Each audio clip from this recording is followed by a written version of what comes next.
한 목소리로 함께 봉독하겠습니다. 시작.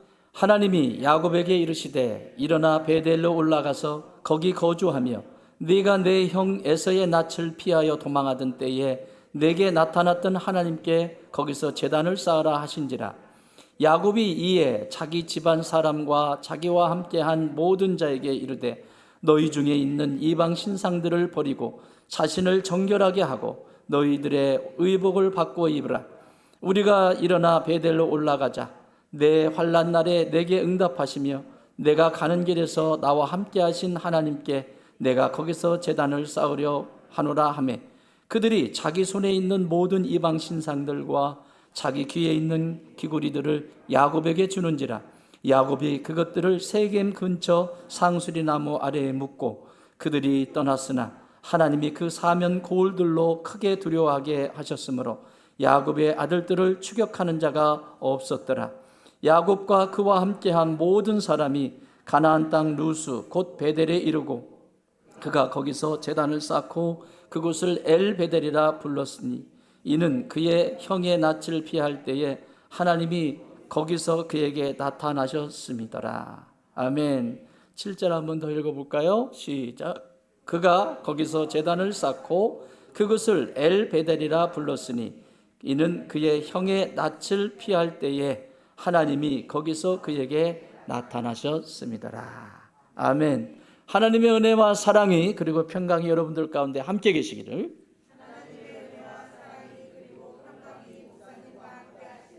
아멘. 옆에 분에게 인사하십시다. 오늘도 은혜 많이 받으십시다. 한 번 더, 은혜 없이는 살 수 없습니다. 아멘.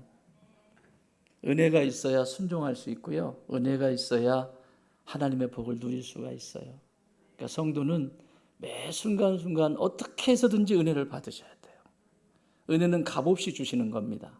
우리가 오늘 교동문을 한 것처럼 너희는 물로 나오라. 너희는 목마른 자들아 물로 나오라. 돈 없이 값없이 와서 먹으라고 초청하고 있는 것처럼 은혜는 내가 찾아가야 되는 거예요. 은혜가 떨어지면 소리나기 시작합니다. 시끄러워집니다. 생각도 복잡해지고 마음도 복잡해지고 삶이 복잡해집니다.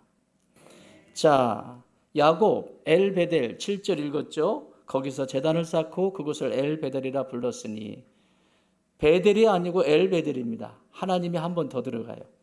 벳은 집입니다. 집. 엘은 하나님. 엘베델. 하나님, 하나님.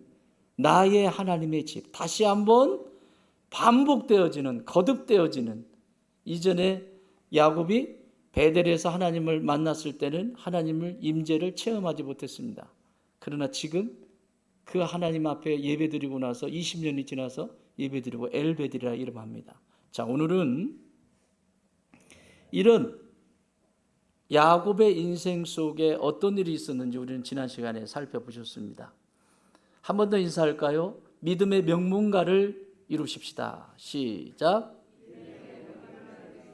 한 번 더 안 하신 분에게 믿음의 명문가를 이루십시다.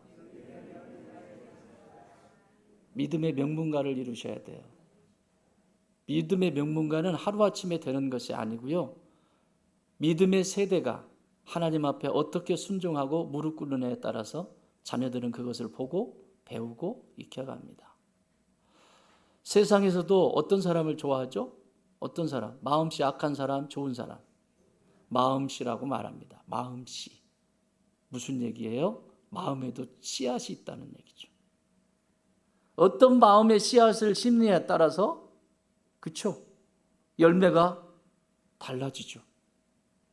또 말에 씨가 있다고 해서 뭐라고 그래요? 참 그 사람 말씨 좋다. 마음씨가요 나쁘면 미래는 삶이 뻔합니다. 무슨 일이 있을 때 그 마음을 곱게 먹어야지, 씨앗을 좋은 씨앗을 심어야지 미래에 좋은 씨앗이 열려요. 말도 마찬가지입니다. 입만 열면 불평이고 입만 열면 원망하고 입만 열면 남 탓하고 말씨가 안 좋은데 어떻게 좋은 열매를 맺기를 원해요. 예수님은 분명하게 말씀하십니다.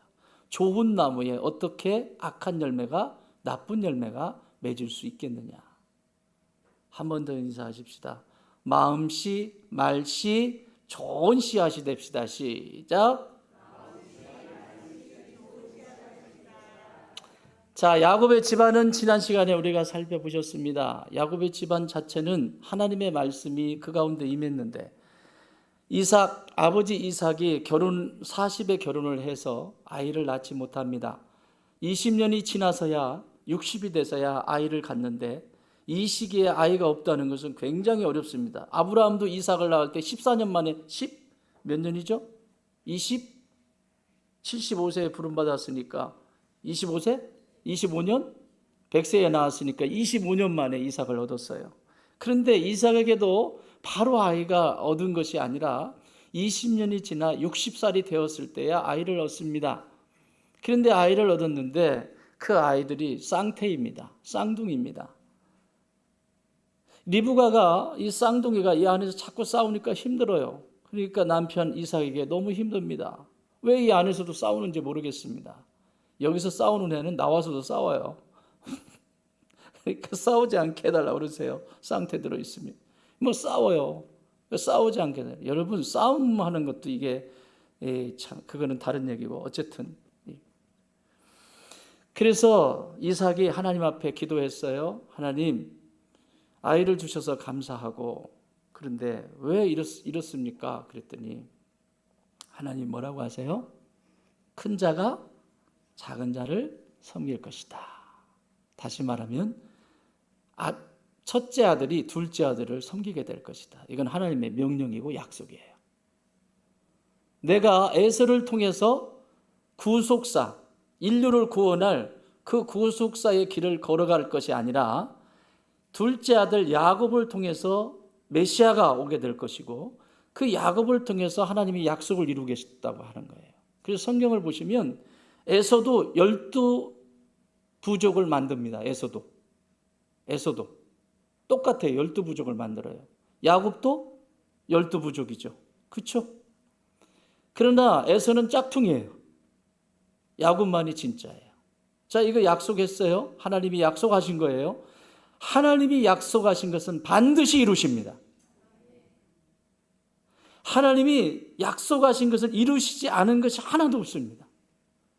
하나님은 한번 말씀하시면 그대로 하세요. 그리고 지금 아직 이루어지지 않은 것이 딱 하나 있습니다. 그게 뭘까요? 내가 다시 오리라. 재림입니다. 재림. 오시겠다고 하셨어요. 오실까요? 안 오실까요? 이것도 반드시 오실 거죠. 그래서 우리의 인생은요, 오늘 하루 살고 내 어떤 거 붙들고 사는 이런 인생이 아니고요, 내가 예수님 앞에 설 날을 바라보면서 오늘을 사시고, 예수님 앞에 설 날을 생각하며 오늘 내 말씨를 바로 먹어야 되고 마음씨도 바로 먹어야 돼요. 예수님 앞에 설 날을 바라보고, 그게 굉장히 중요해요. 그렇지 않으면 방자에 행합니다. 하나님이 싫어하는 것만 골라서 하죠. 어쨌든 이렇게 약속을 받았지만 아버지 이삭은 누구를 좋아하죠? 아버지 이삭은 누구를 좋아해요? 두 아들 중에 에서를 좋아합니다. 왜요? 사냥을 잘해, 에서는. 그러니까 이삭은 뭘 좋아했다? 고기를 좋아했다. 여러분, 고기 좋아하시는 분들 조심하세요. 에서가 사냥해가지고 잡아서 싱싱한 것으로 요리해주는 그 맛이 너무 좋아서 하나님의 약속도 새까맣게 까먹어버려요. 하나님은 약속하셨는데 지금 먹고 살고 누리고 하는 것이 너무 좋은 거예요. 그냥 말씀은 사라졌어요. 그래서 여러분, 언제나 부르심에 대해서 응답하셔야 돼요. 하나님이 나를 이 일을 위해서 부르셨는가? 이 사업을 할 수 있도록 하나님이 이 사업을 할 수 있도록 하나님이 이 사업에 부르셨는가? 여러분이 이 교회를 선택하실 때도 누가 이때더라, 누가 뭐가 이때더라 이런 게 아니라 하나님이 이 교회에 나를 부르셨는가? 그것이 부르심이 분명하다면 신앙의 여정을 걸어가면서도 아무리 힘들어도 그 부르심 앞에 성도는 응답하는 존재입니다. 그래서 하나님이 열매를 맺게 하시거든요. 그러나 이 부르심이 없으면 이삭처럼 방자에 행합니다. 어머니 리브가는 어떻습니까? 이 약속을 받았음에도 불구하고 치맛바람이 장난이 아니죠. 치맛바람을 일으키기 시작합니다. 어머니는 누구를 좋아해요? 야곱을 좋아해요. 야곱이 온순하고 그러니까 사랑스러운 거예요. 에서는 좀 거칠고 우락부락하고, 그리고 약속을 누구한테 했어요? 야곱에게 했잖아요, 하나님이. 그러니까 줄을 서는 거예요. 줄을 선 거야. 근데 문제가 일어납니다. 내 때가 아닌, 하나님의 때가 아닌 내 때에 맞췄다는 것이 문제가 생겨요. 하나님은 하나님의 때에 이루십니다. 믿으십니까? 하나님은 하나님의 때에 이루세요. 그런데 리브가는 자신의 때에 하나님의 약속을 끌어와 버립니다. 어떻게 해요? 에서가 사냥하고 돌아와가지고 배가 고프고 막 하는데 야곱이 또 팥죽 한 그릇 팔아먹잖아요. 그리고 장자권 사잖아요. 이 기회를 놓치지 않습니다. 이참에 장자권을 사온 이참에 확실하게 하자. 그래서 에서처럼 몸에 양을 잡아가지고 털을 붙이고 이러고 하고 아버지 야곱에게 갔어요. 이 시대의 아버지는 축복의 모든 권한을 가지고 있는 존재입니다. 모든 축복권이. 한번 축복하면 사라지지가 않아요. 그래서 여러분 아까 말씨, 마음씨 얘기했죠? 아버지가 자녀를 어떻게 축복하느냐가 그대로 되는 거예요. 지금도 마찬가지입니다. 아이들 보는 앞에서 말씨가 좋지 않다? 그 아이가 어떻게 말씨가 좋아지겠어요? 아이들 보는 앞에서 부모들이 마음씨가 좋지 않다? 어떻게 그 아이가 마음씨가 좋겠어요? 그럴 수는 없어요. 하나님은 분명히 말씀하셨거든요. 자, 어쨌든 이 참에 이걸 같이 확실하게 매금을 하자. 그래서 가짜로 거짓말을 또 시킵니다.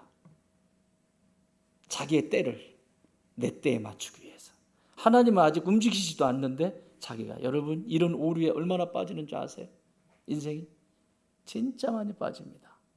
하나님은 지금 움직이지도 않는데 내가. 자, 근데 더 문제가 생겨요. 야곱이 이렇게 했을 때 뭐라고 해야 돼요? 야곱이, 어머니 이것은 거짓입니다. 하나님을 속이는 일입니다. 하나님이 말씀하셨다면서요. 큰 자가 작은 자를 섬긴다고, 장자권을 저에게 주신다고 하셨다면서요. 내가 형한테 이렇게 해서 하긴 했지만 아버지까지 가가지고 그 거짓을 말하라고 하는 건 아니잖아요. 하나님의 때를 기다려요, 어머니. 이랬어야 합니다. 근데 자기도 그게 좋아 보였어요. 총체적인 난국입니다. 이 집안 전체가 지금. 아버지 이삭은 그 고깃덩어리 먹을 때 뭐라고 얘기합니까? 내가 언제 죽을는지 모르겠다. 그러니 사냥을 해서 내가 그 고기를 먹고 싶다. 그러니까 언제 죽을지 모르겠다는 거예요. 그러니 그 고기를 먹게 해달라는 거예요. 그런데 여러분, 야곱이요, 이 부모의 품을 떠나서 삼촌 라반의 집에 갔다가 돌아왔을 때가 몇 년이에요? 20년 걸렸어요. 20년. 삼촌 라반의 집에서 고향으로 돌아오는 게 20년 걸렸다고요. 이삭이 아들 야곱을 낳을 때까지 20년 걸렸듯이 야곱이 자기의 고향으로 다시 돌아오기까지 20년 걸렸어요. 그런데 그때까지 아버지 살아있었어요? 죽었어요? 죽지도 않았어요. 이게 얼마나 육체적인 건지 아시겠어요? 그거 안 먹으면 죽을 것 같다고 그렇게 했던 그 사람이 세상에 20년 뒤에 왔는데도 멀쩡하게 살아있잖아요. 올해도 살았어요. 180년이 넘게 살았어요. 이게 사람의 생각입니다. 여러분, 사람의 생각 속에 하나님의 뜻과 상관이 없이 움직일 때 인간은 비참해져요. 그리고 아들, 큰아들 이삭은 어머니가 싫어하는, 부모가 싫어하는 집만 골라서 합니다. 장자권 못 얻었잖아요. 그러니까 이방인 여인들 얻어가지고 부모가 싫어하는 것만 골라서 하는 거예요. 그러니까 부모는 근심인 거죠. 근심인 거죠. 이게 이 집안의 총체적인 난국입니다. 자, 어쨌든 하나님은 하나님이 약속하신 것을 이루셔요. 그래서 그것이 장자권을 샀지만 얼마 가지 않았습니다. 얼마 가지 않아서 들통이 났고 그것으로 인하여 희생양이 하나 나오는데 그게 누구예요? 야곱입니다. 야곱은 이제 쫓기는 인생이 되었습니다. 어제까지만 해도 부모가 지어주는 밥, 엄마가 지어주는 따뜻한 밥 먹으면서 그렇게 살았는데 하루아침에 쫓기는 신세가 됐습니다. 그래서 쫓겨가다가 광야로 접어들어서 걷다가 밤이 됐습니다. 밤이 되어서 자기 위해서 돌을 놓고 머리에 베고 누워 자는데 하나님이 환상을 보여주십니다. 그게 뭐예요? 땅에서부터 하늘까지 이어진 사다리입니다. 그 사다리의 모습을 보게 됩니다. 그것은 십자가를 상징합니다. 중보. 예수 그리스도의 중보를 얘기하는 거예요. 땅의 것과 하늘의 것을 이어주는 예수님의 십자가를 상징하는 겁니다.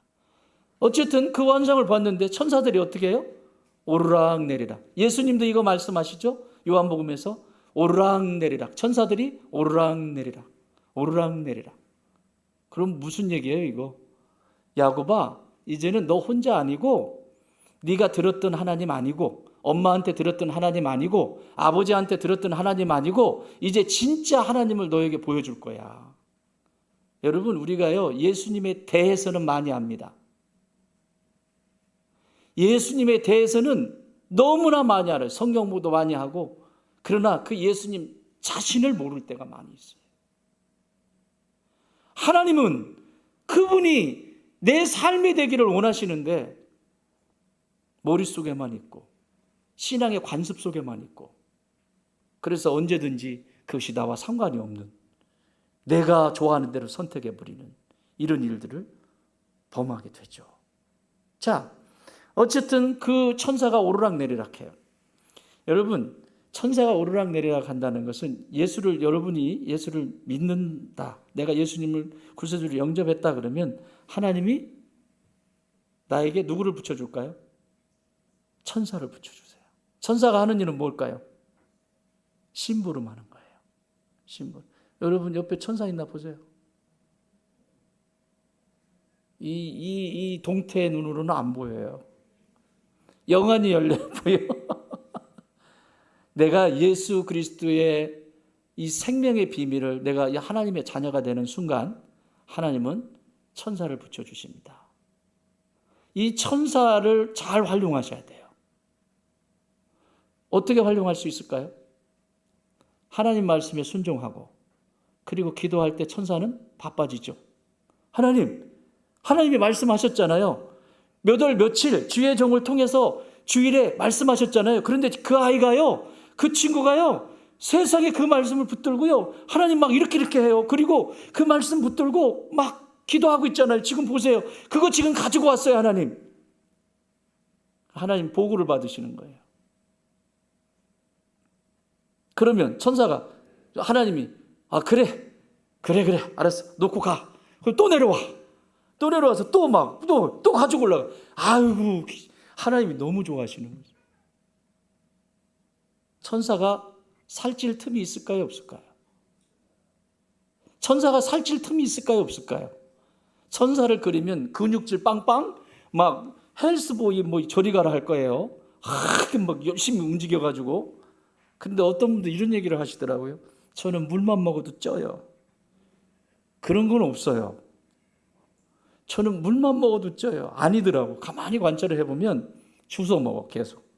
밥 때 아니야. 중간에 뭐 있으면 지나가다 하나 주워 먹고 그냥 가고, 그리고 밥 때 되면 밥도 먹어. 안 먹고 생기진 않아요. 여러분, 천사가요, 내가 하나님 말씀 앞에 순종도 안 하고 은혜 받는 일에도 관심도 없고 그저 신앙에 관심만 있고, 이건 신앙인이 아니고 종교인이죠. 너무 오래돼가지고 목사 됐고, 너무 오래돼가지고 장로 되고, 너무 오래돼가지고 그렇게 됐어요. 이건 종교인이에요. 종교인. 예수님이 지적하신 종교인. 너무 잘 알아요. 그런데 신앙은 없어요. 이 종교인의 천사는 어떨까요? 할 일이 있을까요, 없을까요? 천사가 말씀을 먹고 순종을 해본 적이 있어야지.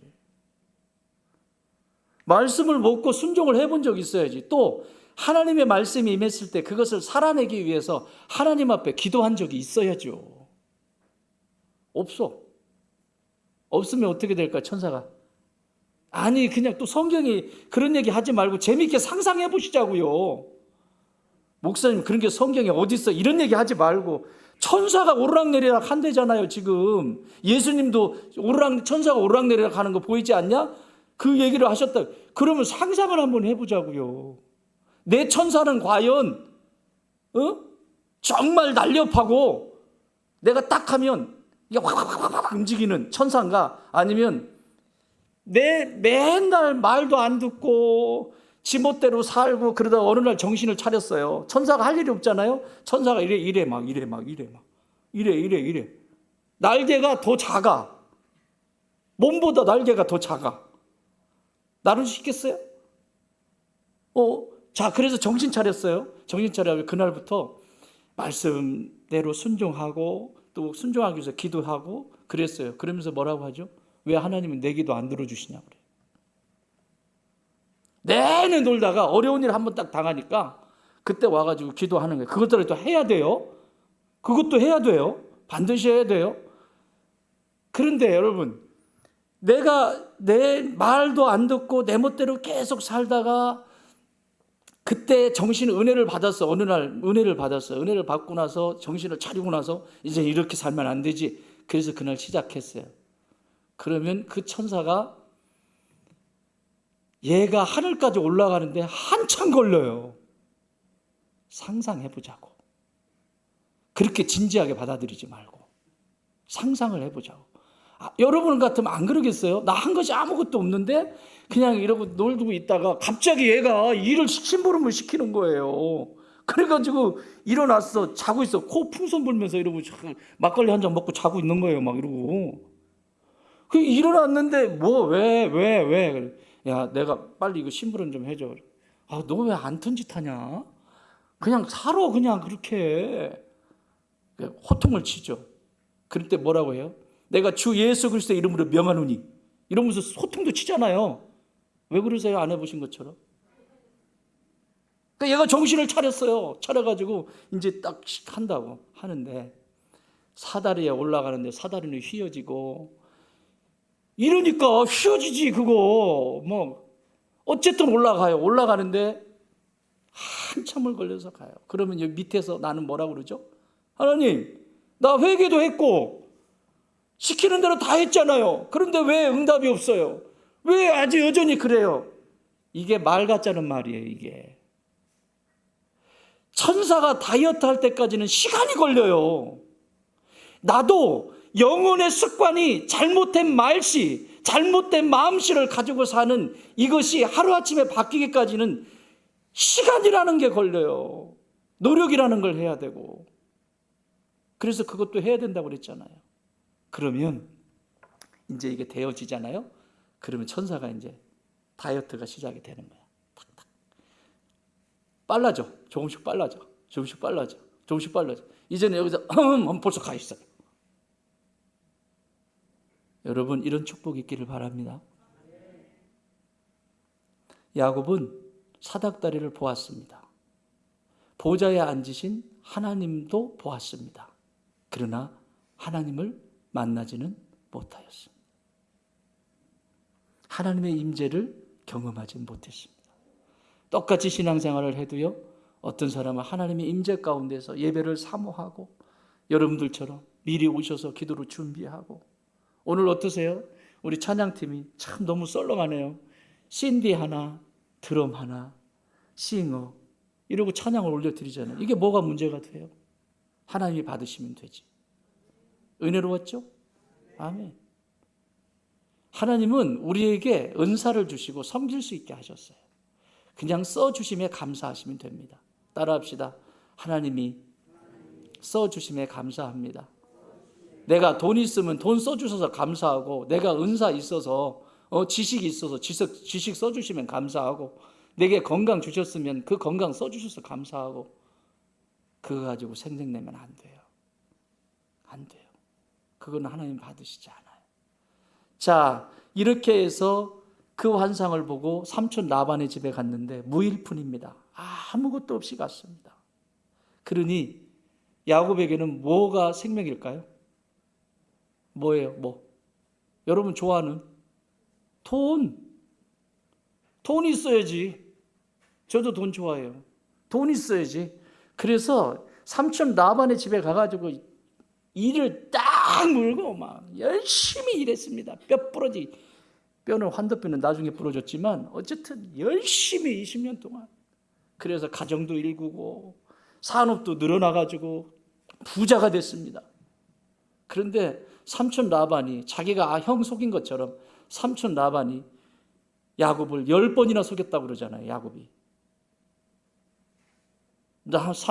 삼촌이 20년 동안 있는 동안, 삼촌 집에 있는 동안 10번이나 나를 속이지 않았습니까? 10번 속인 거 써있지는 않지만 야곱이 고백이에요. 10번이나 속이지 않았습니까? 그러니까 살 수가 없는 거예요, 도저히. 그래서 그 라반 집에서 20년 동안 있다가 나와가지고 광야를 나오는데 거기서 어려움을 겪어요. 정말 어려움을 겪습니다. 그 중에 오늘 38장 몇 절을 찾아보시면 30절 찾아보세요. 형의 문제도 야복강가에서, 형 때문에 두려워했었는데 야복강가에서 천사를 만나고 나서, 하나님을 만나고 나서 두려움 사라졌는데 이제 문제가 또 하나 생겨요. 내 두려움이 사라지고 나니까 자식들이 속을 새깁니다. 누가? 시몬과 레위. 라헬의 딸 디나가, 레아의 딸 디나가 산책을 나갑니다. 산책을 나갔는데 그만 하물의 아들 세겜의 눈에 들어옵니다. 이방나라 사람이죠. 세겜의 눈에 들어옵니다. 그리고 세겜이 그 여인을, 디나를 보고 눈에 반했습니다. 그런데 눈에 반한 것과 그 디나를 범해버렸습니다. 자기 것이라고 생각하고 범해버렸습니다. 이 사실을 누가 알게 되냐면 아들들이, 야곱의 아들들이 알게 됩니다. 그 중에서 시몬과 레위가 이 사실을 알고 이를 갑니다. 반드시 보복하겠다. 그리고 아버지한테 보고했는데 아버지는 그만둬라, 잠잠해라. 지금은 이 광야에서 건드리면 안 된다 그랬는데 시몬과 레위가 뭐라고 아버지한테 요청하냐면, 그러면 저들도 할례를 받게 하십시오. 계략은 뭐죠?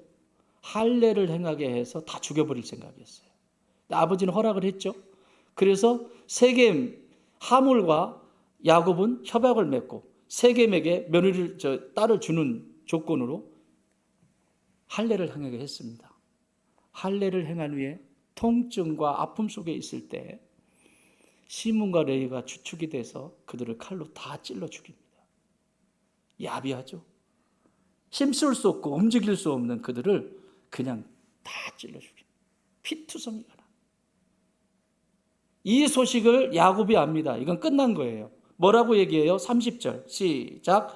야곱이 시몬과 레위에게 이르되 너희가 내게 화를 끼쳐 나로 하여금 이 땅의 주민 곧 가나안 족속과 브리스 족속에게 악취를 되게 하였도다. 나는 수가 적은즉 그들이 모여 나를 치고 나를 죽이느니 그러면 나와 내 집이 멸망하리라.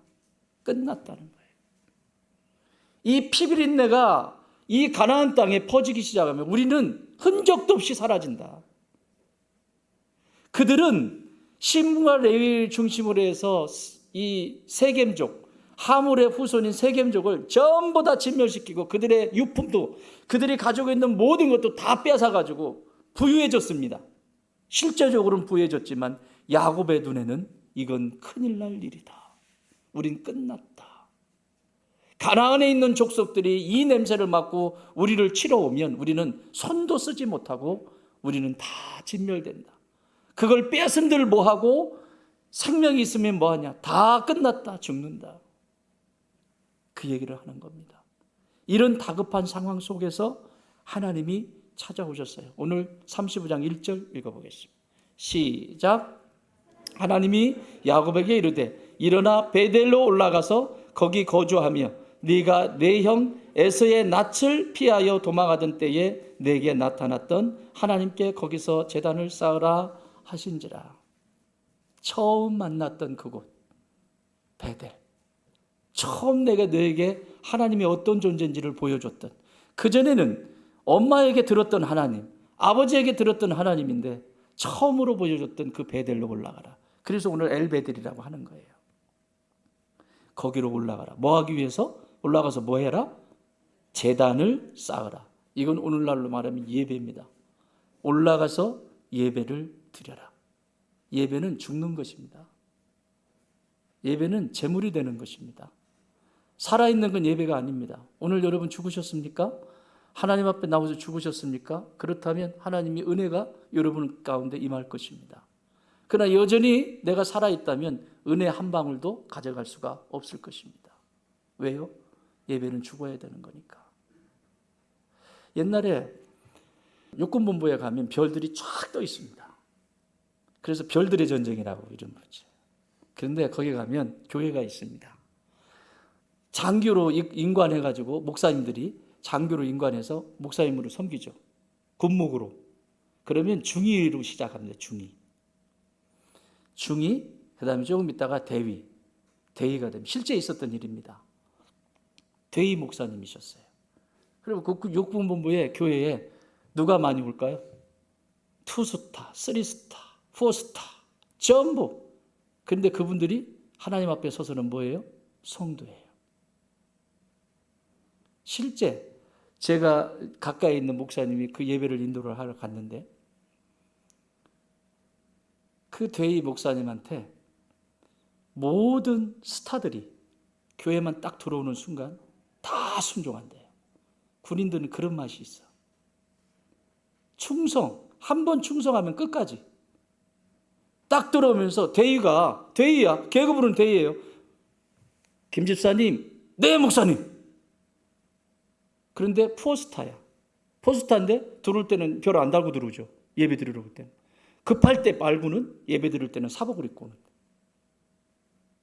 그 목사님, 대위 목사님의 말씀 앞에 순종을 하는 그 모습. 여러분, 그게 그러나 밖에 나가서는 철저하게 주의의 통제에 따르죠. 그게 멋있는 신앙이에요. 여러분이 세상 속에서 어떤 일을 했든 무엇을 했든 중요하지 않습니다. 하나님 앞에 섰을 때는 한 사람의 성도입니다. 은혜를 입어야 되는 성도입니다. 그래서 이런 위기 속에서 정말 이 피비린내 나는 위기 속에서 하나님이 찾아오셔서 뭐라고 하시냐면 제단을 쌓으래요. 예배를 드리래요. 그런데 야곱을 보십시오. 예배를 드리라고 할 때 네 알겠습니다 이러고 가는 것이 아니라 뭐라고 얘기하냐면 35장 2절입니다. 시작. 야곱이 이에 자기 집안 사람과 자기와 함께한 모든 자에게 이르되 뭐라고요? 이에 자기 집안 사람과 전부 싹 다 이르되 뭐라고 얘기하냐면 너희 중에 있는 이방 신들을 버리고 자신을 정결하게 하고 너희들의 의복을 바꾸어 입어라. 지금 야곱은 이 예배 한 번, 베델에서 드리는 이 예배 한 번으로 자기 목숨을 다 걸었어요. 자기의 전부를 다 걸었습니다. 여러분, 여기에 왜 은혜가 없겠습니까? 그래서 이렇게 딱 하고 났는데 지금 예배도 안 드렸어요. 예배도 안 드렸는데 이렇게 사람들이 와가지고 이제 4절에 보면 그들이 자기 손에 있는 모든 이방 신상들과 자기 귀에 있는 귀고리들과 전부 내놓고 땅 아래 상수량에 묻었어요. 그랬더니 5절 같이 있습니다. 5절 시작. 그들이 떠났으나 하나님이 그 사면 고울들로 크게 두려워하게 하셨으므로 야곱의 아들들을 추격하는 자가 없었더라. 아직 예배도 안 드렸는데 이미 이 예배를 드려라, 제단을 쌓아라라고 하는 말에 야곱은 무엇부터 버려야 되는지를 알았어요. 3가지입니다. 첫 번째, 이방 신상을 버려라. 우상을 버려라. 뭘 버려야 되는지 알아요. 하나님보다 높아져 있는 거. 두 번째, 뭐라고 그랬어요? 두 번째, 자신을 정결하게 해라. 예배의 자리로 나가면서 뭘 해야 되는지를 알았다고요. 내 자신을, 여러분 자신을 정결하게 하십시오. 세 번째, 의복을 바꿔 입시오. 이 뜻은 나중에 설명드리고요. 오늘은 이방 신들에 대해서 우상입니다. 여러분, 성경이 말하는 우상은 3가지 영역으로 볼 수 있습니다. 첫 번째는 따라해 봅시다. 마음의 중심을 지배하고 있는 것들. 내 마음을 지배하고 있는, 중심을 지배하고 있는 것이 우상입니다. 이런 것이 우상이 아니에요. 눈으로 뭐 깎아 만들고 이런 게 우상이 아니에요. 그건 어떤 형태일 수 있어요. 하나님이 지적하시는 것은 마음, 에스겔서 14장 3절, 인자야 이 사람들이 자기 우상을 마음에 들이며, 어디에 들이며? 마음에 들이며. 이렇게 깎아놓은 게 중요한 게 아니라 마음에 지금 그것이 차지해버렸다는 거예요. 그래서 마음의 중심을 지배하고 있는 것들에 대해서 말씀하죠. 두 번째는 삶의, 그 사람의 삶의 첫 번째 자리에 있는 것들입니다. 첫 번째, 나의 삶의 첫 번째 있는 것이 무엇인가? 하나님은 명확하게 말씀하셨어요. 출애굽기 20장 3절, 너는 나 외에는 다른 신들을 내게 두지 말라. 첫 번째 자리는 언제나 하나님이셔야 합니다. 그것이 우상 숭배하지 않는 거예요. 첫 번째 자리에 하나님이 계시지 아니하시면 이미 우상 숭배하고 있는 거예요. 세 번째는, 성경이 말하는 세 번째 우상 숭배는 육체의 소욕을 따라 살아가는 것들입니다. 내 육체가 원하는 것처럼. 아까 보셨죠? 리브가도 그렇고 이삭도 그렇고 자기 육체가 좋아하는 거, 육체의 소욕을 따라서 움직이잖아요. 골로새서 3장 5절, 그러므로 땅에 있는 지체를 죽이라. 곧 음란과 부정과 사욕과 악한 정욕과 탐심이니 탐심은 우상 숭배니라. 탐심은 뭐다? 탐심이 형체가 있어요? 없잖아요. 사람들 안에 하나님보다 욕심을 부리는 것. 신앙으로 한번 얘기해 봅시다. 옛날에 우스갯소리 하나 해드릴게요. 저쪽 교회에 있을 때입니다. 저쪽 교회에 있을 때 주일에 그 집사님이 눈에 안 보여. 잘 다니시다가 안 보여서 다른 분들한테 물었어요. 제가 어이없는 얘기를 들었습니다. 주일에 예배를 안 드려요. 예배를 안 드리고 어디 아침에 분명히 보였거든요. 이런 시간에 봤는데 예배를 안 드렸어요. 안 드렸는데 이렇게 난 2부 예배에 안 보여요. 그래서 물었습니다. 그랬더니 그 시간에 어디가 있었대요? 하나로마트 가 계셨대요. 그래서 왜 거기를 가셨냐 물었더니 바가지 줄 서 있으면 바가지 준다고 그래서 거기 서 있었대요. 이야, 이건 뭔 바가지지? 바가지 신앙이죠, 이거는. 그러니까 내게 누군가가, 여러분도 마찬가지입니다. 사업을 하든 뭐 하든 그게 하나님의 방식과 옳지 않은데도 그 사람이 나한테 유익을 준다고 해서 무조건 좋은 평가를 하고 그것은 끊어낼 줄 모르면서 하나님과 관계되어 있는 것은 막 끊어내기 시작하죠. 가장 어리석은 일입니다. 육체의 소욕을 따라 살아가는 것들이 이미 우상을 끌어안고 살아가고 있는 것들이에요. 자, 그러면 현대 복음주의 신학자들, 복음주의 목회자들은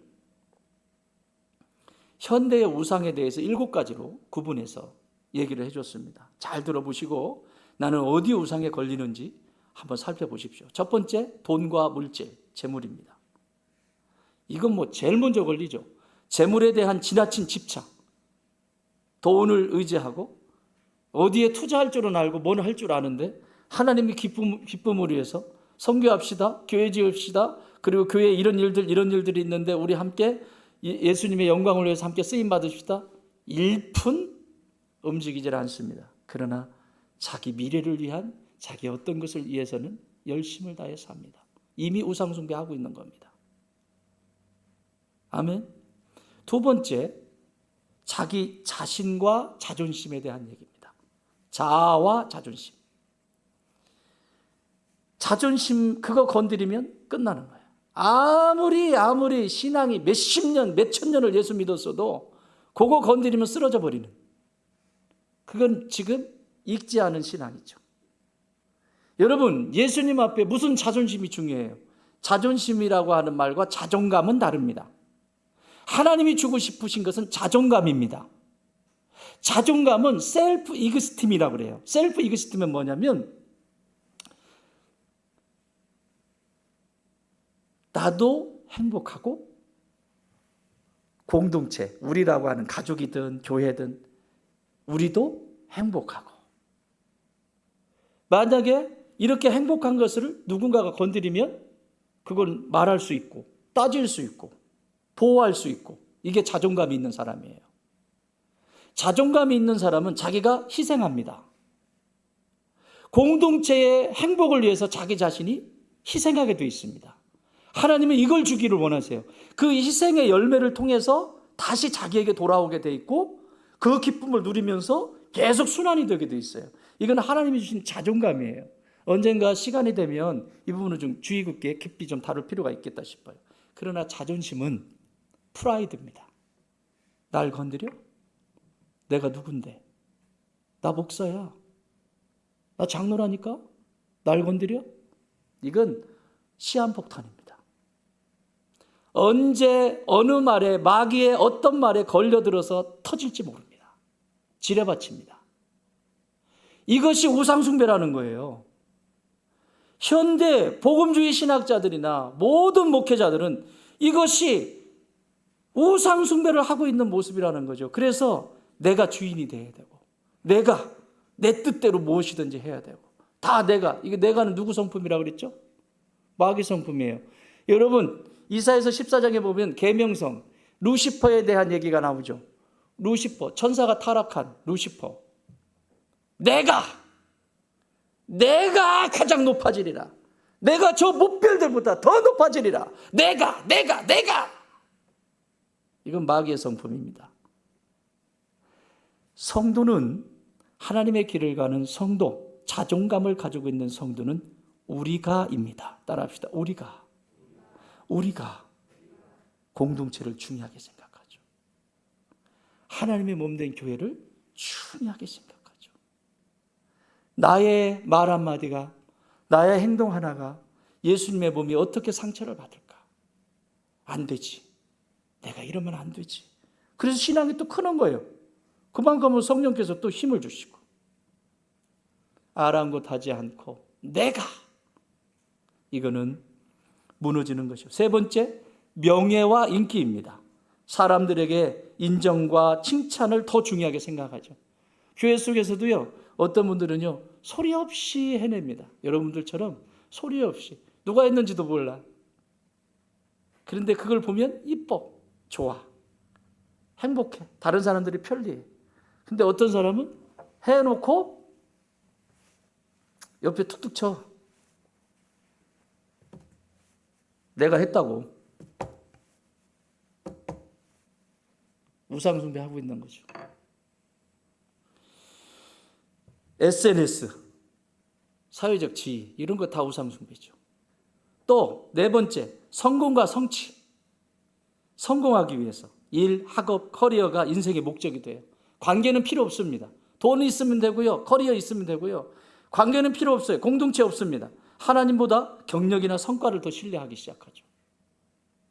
여러분, 그런데요, 이 땅을 사는 예수를 믿던 믿지 않던 모든 사람은 하나님께로 돌아와야 합니다.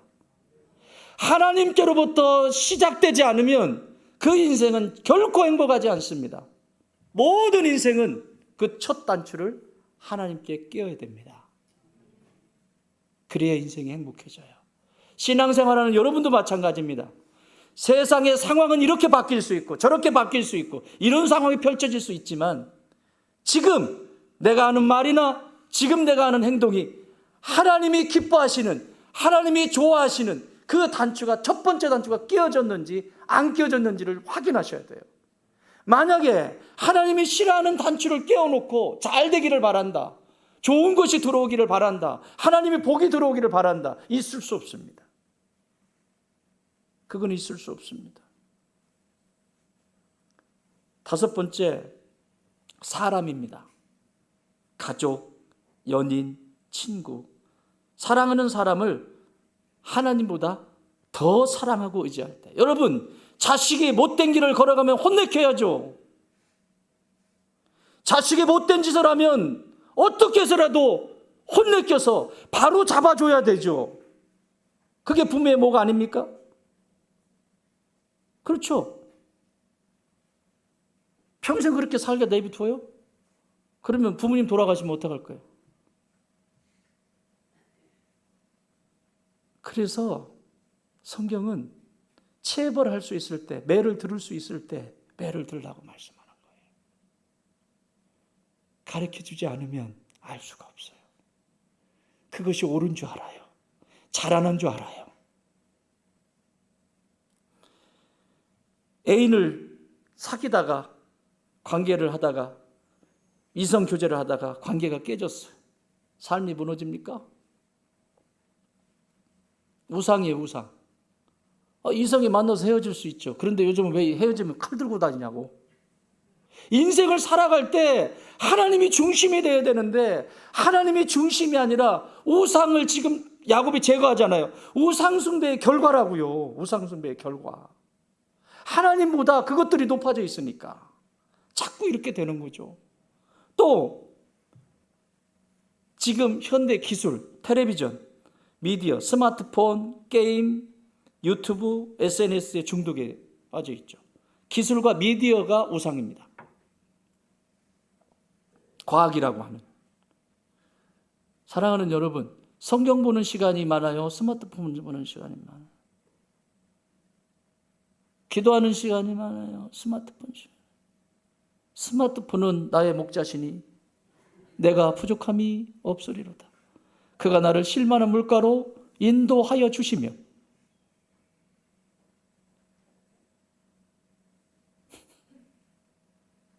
반성해야 돼요, 우리. 안 되지. 이 시간 있으면 내가 무릎 꿇어야지. 그리고 우리 교회는 지금 절대적으로 기도가 필요한 시간이에요. 그 엄청난 영적 전쟁 앞에 정말 한 사람 한 사람의 기도가 절대 필요한 시기입니다. 하나님의 복의 통로로 쓰임 받으십시오. 마지막은 중요한 건데, 제일 중요한 건데, 우상숭배 종교적 행위입니다. 종교적 행위.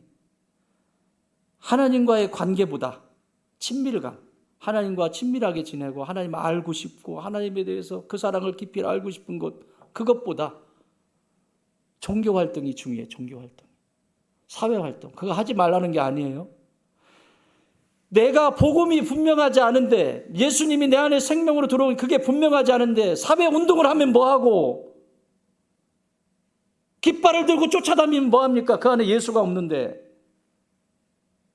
내 안에 예수의 생명이 있어야 가능한 건데 이게 우상이에요, 우상. 자기가 무슨 대단한 의인 것처럼. 여러분, 이 세상에 민주주의가 완전합니까? 사회주의, 전체주의가 완전합니까? 이 세상에 완전한 게 뭐가 있습니까? 없습니다. 하나님의 나라만 완전합니다. 예수님의 당만 완전합니다. 그거부터 붙잡아야 되죠. 이게 우상들이라는 거예요.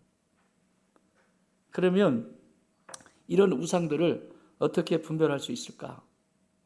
질문을 던질 거예요. 빨리 적으셨으면 적으세요. 내가 이것 없이는 살 수 없다고 느끼는 것이 무엇인가? 이거 없으면 죽을 것 같아. 그게 뭔가? 만약에 그게 하나님이길 바랍니다.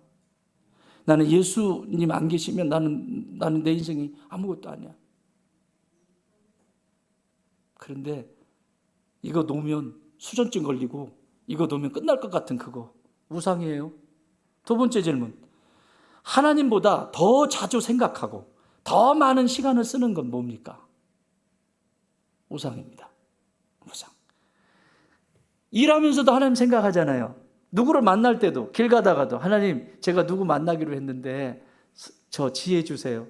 운전하다가도 그렇게 얘기하잖아요. 그렇죠?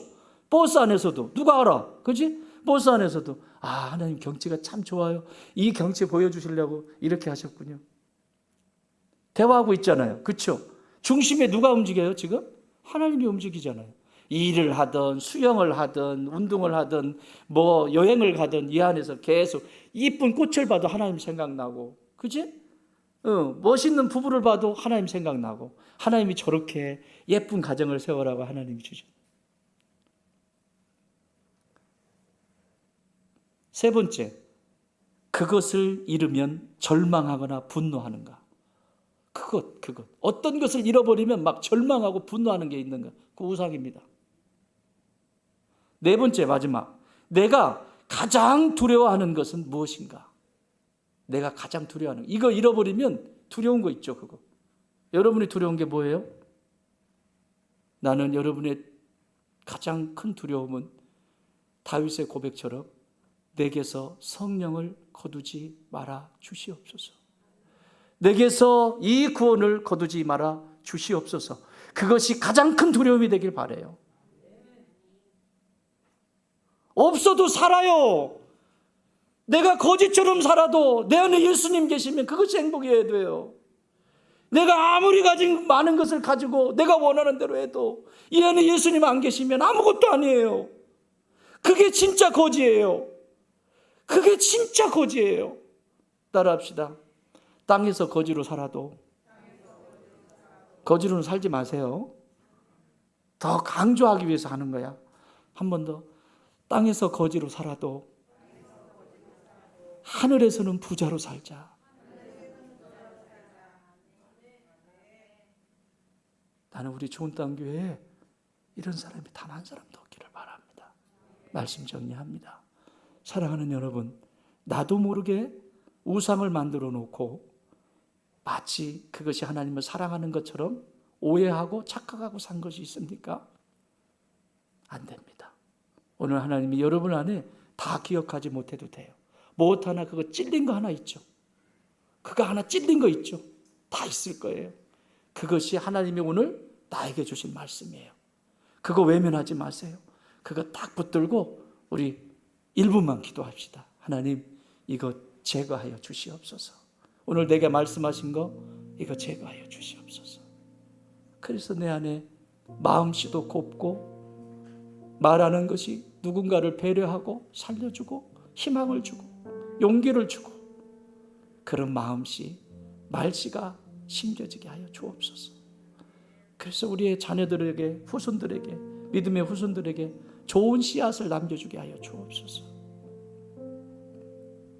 하나님께 내어드리십시오.